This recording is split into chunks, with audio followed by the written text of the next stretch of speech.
राजा के दरबार में हलचल मची हुई थी। एलारा नाम की एक जवान लड़की निडर नजरों से राजा को देख रही थी। महाराज, मैं अपना हीकू मांगने आई हूँ। चारों तरफ फुसफुसाहट फैल गई। इतनी गुस्ताखी! राजा से ऐसे बात करने की किसी ने हिम्मत नहीं की थी। एलारा ने किसी की परवाह नहीं की। वो यहाँ एक मकसद से आई थी। उसके दिल में एक आग लगी थी जो बुझने वाली नहीं थी। मैं आपका राज्य मांगती हूँ। राजा, जो हमेशा आज्ञा का आदी था, उसने बस अपनी भौहें उठा ली। उसकी आंखों में शरारत झलक रही थी। वो आगे झुका, उसकी दिलचस्पी बराज गई थी। और तुम्हें क्या लगता है कि तुम मेरे राज्य की हकदार क्यों हो? क्योंकि मैं उस पहेली को सुलझा सकती हूँ जो आपके राज्य को परेशान कर रही है। नरेटर। एलारा मुस्कुराई। उसके होठों पर एक धीमा, आत्मविश्वास से भरा स्मित फैल गया। राजा की दिलचस्पी और भी अराज गई। उसे चुनौतियां पसंद थी। बहुत खूब, खुद को योग्य साबित करो। लैबिरिंथ ऑफ विस्पर्स की पहेली को सुलझाओ। और अगर मैं कामयाब हो गई तो? नरेटर। लैबिरिंथ एक ऐसी जगह है जिसके बारे में दबी जुबान में किस्से कहानियां कही जाती थीं। कई लोग नाम और दौलत की चाह में गए थे, लेकिन कोई वापस नहीं लौटा। कहा जाता था कि लैबिरिंथ फुसफुसाते हुए राज बताता है, माया रचता है जो इंसान को पागल बना सकती है। राजा अपनी गद्दी पर वापस झुक गया। उसकी नजर स्थिर थी। अगर तुम कामयाब होती हो तो राज्य तुम्हारा होगा। दरबार में सन्नाटा छा गया। सबकी निगाहें एलारा पर टिकी थीं। उनके चेहरों पर विस्मय और अविश्वास के भाव थे। राजा ने पहले कभी ऐसा वादा नहीं किया था, कभी भी एक पहेली पर अपना राज्य दांव पर नहीं लगाया था। हालांकि एलारा ने बस सिर हिलाया। उसकी आंखें दृढ़ संकल्प से चमक रही थीं। उसने पहले भी चुनौतियों का सामना किया था। वह इसका भी डटकर मुकाबला करेगी। लैबिरिंथ का सफर लंबा और कठिन था। एलारा अपने वफादार कुत्ते शैडो के साथ घोड़े पर सवार होकर यात्रा कर रही थी। वह घने जंगलों और हवा से भरे मैदानों से गुजरी। उसका दृढ़ संकल्प कभी कम नहीं हुआ। वह लैबिरिंथ के जितना करीब पहुंचती गई, माहौल उतना ही दमनकारी होता गया। हवा में भारी सन्नाटा छा गया था जो केवल पत्तों की सरसराहट और पक्षियों की दूर की आवाजों से टूट रहा था। मानो जमीन खुद अपनी सांस रोक रही हो, उन रहस्यों से सावधान रहते हुए जो आगे इंतजार कर रहे थे। आखिरकार 7वें दिन वह अपने गंतव्य पर पहुंच गई। लैबिरिंथ उसके सामने था।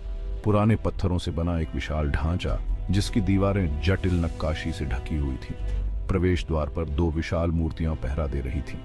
उनके चेहरे खामोश खतरे के भाव में जमे हुए थे। एलारा अपने घोड़े से उतरी। उसका हाथ शैडो के सिर पर था। यही मेरा इंतजार करो मेरे दोस्त। शैडो धीरे से भौंका। उसकी पूंछ लटक गई, लेकिन उसने आज्ञा मानी। वह जानता था कि आगे क्या खतरे हैं। जब वह वापस आएगी तो वह यहीं होगा। एक गहरी सांस लेते हुए एलारा ने लैबिरिंथ में कदम रखा। अंदर की हवा ठंडी और नम थी, जो सड़ांत की गंध से भरी हुई थी। रोशनी ऊपर ऊंचे संकरे छेदों से आ रही थी, जिससे लंबी भयानक परछाइयां बन रही थीं, जो हवा के हर झोंके के साथ नाचती और टिमटिमाती थीं। जैसे जैसे वह आगे बढ़ती गई, उसे फुसफुसाहट सुनाई देने लगी। धीमी फुसफुसाती आवाजें, मानो दीवारों से ही आ रही हों। वे भूले हुए राजाओं और खोए हुए खजानों, प्राचीन श्रापों और भूले हुए जादू के बारे में बात कर रहे थे। उनके शब्द उसके चारों ओर घूम रहे थे, उसे लुभा रहे थे, उसे भटकाने की कोशिश कर रहे थे। लेकिन एलारा आगे बढ़ती रही। उसका दिमाग एकाग्र था।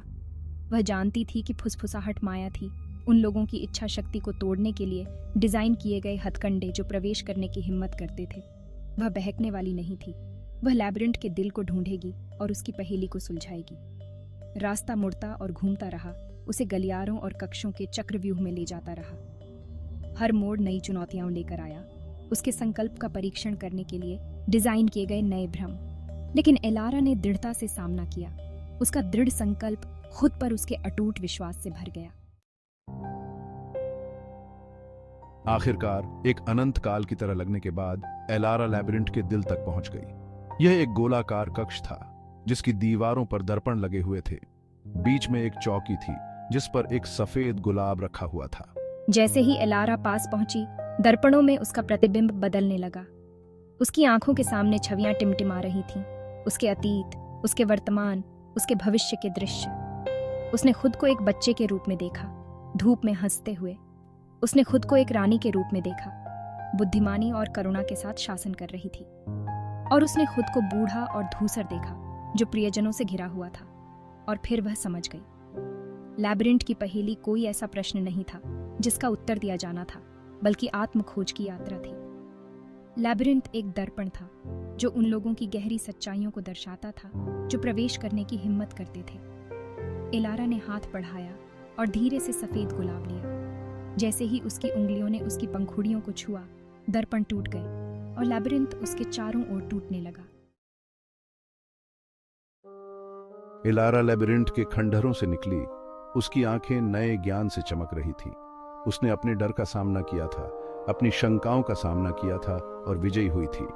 उसने पहेली को सुलझा लिया था, किसी प्रश्न का उत्तर देकर नहीं, बल्कि खुद को समझकर। वह राजधानी लौट आई, जहां दरबार उसका बेसब्री से इंतजार कर रहा था। राजा अपनी बात पर खरा उतरते हुए अपने सिंहासन से नीचे उतरा और उसके सिर पर ताज रखा। इलारा, जो अब रानी इलारा थी, ने लैबिरिंथ में सीखे गए सबक से निर्देशित होकर बुद्धिमानी और करुणा के साथ शासन किया।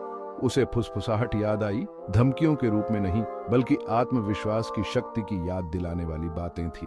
उसके शासन में राज्य समृद्ध हुआ और रानी इलारा उस महिला की कहानी जो फुसफुसाहट के लैबिरिंथ पर विजय प्राप्त करती है, पीढ़ी दर पीढ़ी चली आ रही है। वर्षों बाद इलारा ने खुद को एक बुद्धिमान और न्यायप्रिय शासक साबित करने के बाद उसने महल के भीतर एक छिपे हुए कक्ष की खोज की। अंदर उसे राजा की डायरी मिली, जिसके पन्ने उसकी सुंदर लिखावट से भरे हुए थे। जैसे जैसे उसने पढ़ा, उसके चेहरे पर एक धीमी मुस्कान फैल गई। राजा का कभी भी अपना राज्य छोड़ने का इरादा नहीं था। लैबिरिंथ एक जाल था जिसे किसी भी मूर्ख को कैद करने के लिए डिजाइन किया गया था, जो प्रवेश करने के पर्याप्त था। लेकिन इलारा ने उसे मात दी थी। उसने उस पहेली को सुलझा लिया था जिसे वह जानता तक नहीं था।